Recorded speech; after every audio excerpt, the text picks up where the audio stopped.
आज बात करते हैं एक बहुत बड़े आर्थिक बदलाव की।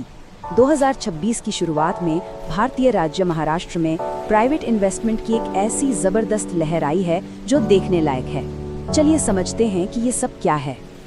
जरा सोचिए, सिर्फ एक महीने के अंदर मतलब जनवरी 2026 में महाराष्ट्र में इतना ज्यादा प्राइवेट कैपिटल आया कि सब हैरान रह गए। हाँ, 130 अरब डॉलर। ये वो टोटल अमाउंट है जो अलग अलग प्राइवेट कंपनियों ने लगाने का वादा किया है। ये एक ऐसा आंकड़ा है जो राज्य की पूरी इकोनॉमिक तस्वीर ही बदल कर रख सकता है। तो चलिए इस कहानी में थोड़ा और गहराई से उतरते हैं। एक बात साफ कर दें, ये कोई सरकारी खर्चा नहीं है, ये है प्राइवेट कैपिटल जो भविष्य को ध्यान में रखकर लगाया जा रहा है। और इसका सीधा सा मतलब है ज्यादा नौकरियां और लोगों की बढ़ी हुई कमाई। तो अब सवाल ये उठता है कि ये पैसा लगा कौन रहा है, इस खेल के सबसे बड़े खिलाड़ी कौन है, और सबसे जरूरी ये पैसा जा कहाँ रहा है। चलिए शुरुआत करते हैं सबसे बड़े इन्वेस्टर से।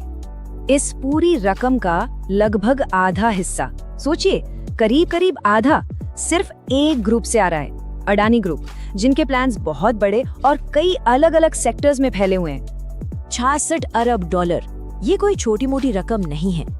और ये पैसा उन सेक्टर्स में जा रहा है जो किसी भी मॉडर्न इकोनॉमी की आप कह सकते हैं रीढ़ की हड्डी होते हैं। तो पैसा जा कहाँ रहा है? Green energy, urban infrastructure, digital platforms, मतलब भविष्य के सेक्टर्स, क्लीन पावर से लेकर हाईटेक मैन्युफैक्चरिंग तक।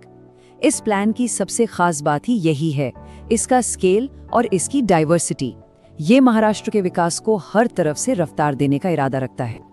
और इनके सबसे बड़े प्रोजेक्ट्स में से एक है धारावी का रीडेवलपमेंट। हाँ, वही धारावी जो मुंबई के दिल में बसी है और एशिया की सबसे बड़ी स्लम बस्तियों में गिनी जाती है। अब इसकी पूरी की पूरी शक्ल बदलने वाली है। देखिए, सोर्स मटेरियल का ये कोट इस प्रोजेक्ट के स्केल को बहुत अच्छे से समझाता है। ये सिर्फ एक स्लम का रीडेवलपमेंट नहीं है, ये एक पूरे शहर का कायापलट है, एक अर्बन ट्रांसफॉर्मेशन।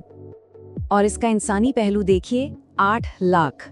ये वो संख्या है उन लोगों की जिन्हें इस बदलाव के तहत बेहतर जिंदगी और नए घर मिलेंगे।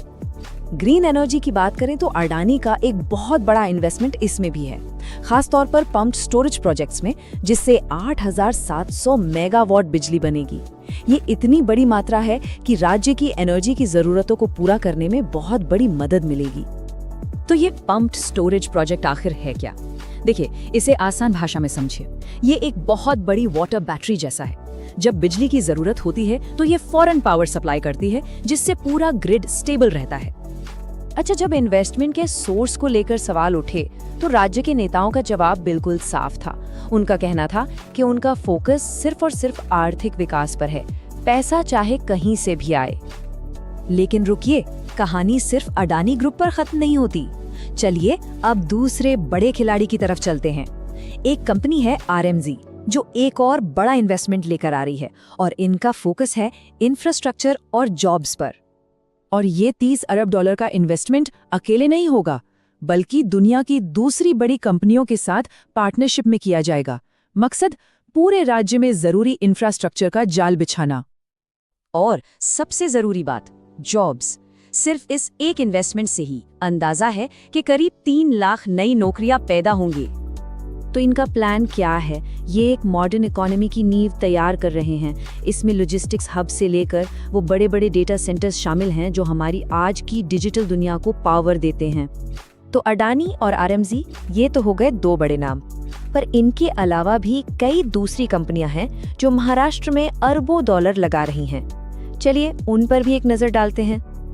ये टेबल एक क्विक स्नैपशॉट देती है। देखिए, टाटा जैसे बड़े और पुराने नाम हैं जो इनोवेशन सिटी और पावर में इन्वेस्ट कर रहे हैं। वहीं दूसरी तरफ कुछ कंपनियां मिलकर डेटा और लॉजिस्टिक्स जैसे तेजी से बढ़ते सेक्टर्स पर दांव लगा रही हैं। तो इन सब बड़े बड़े आंकड़ों का, इन सारे इन्वेस्टमेंट्स का आखिर मतलब क्या है?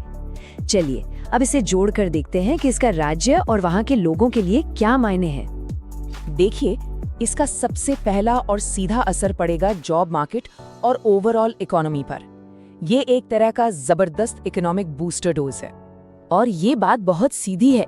जब लाखों नई नौकरियां बनेंगी, डेवलपमेंट की रफ्तार तेज होगी, तो जाहिर है लोगों की औसत आमदनी भी बढ़ेगी और शायद यही इस पूरे इन्वेस्टमेंट का सबसे अहम पहलू है। ये जो प्राइवेट इन्वेस्टमेंट की बाढ़ आई है, ये महाराष्ट्र की उस पहचान को और भी मजबूत करेगी जो उसे भारत के फाइनेंशियल और इंडस्ट्रियल पावर हाउस के तौर पर मिली हुई है। मतलब ये उसे और बड़ी ऊंचाइयों पर ले जाएगा। तो ये सब देखकर एक बात तो साफ है कि ये महाराष्ट्र के लिए एक बहुत बड़ा, एक अहम मोड़ है और ये एक बड़ा सवाल भी खड़ा करता है। रिकॉर्ड रफ्तार से आ रहा ये प्राइवेट पैसा महाराष्ट्र को किस भविष्य की तरफ ले जा रहा है?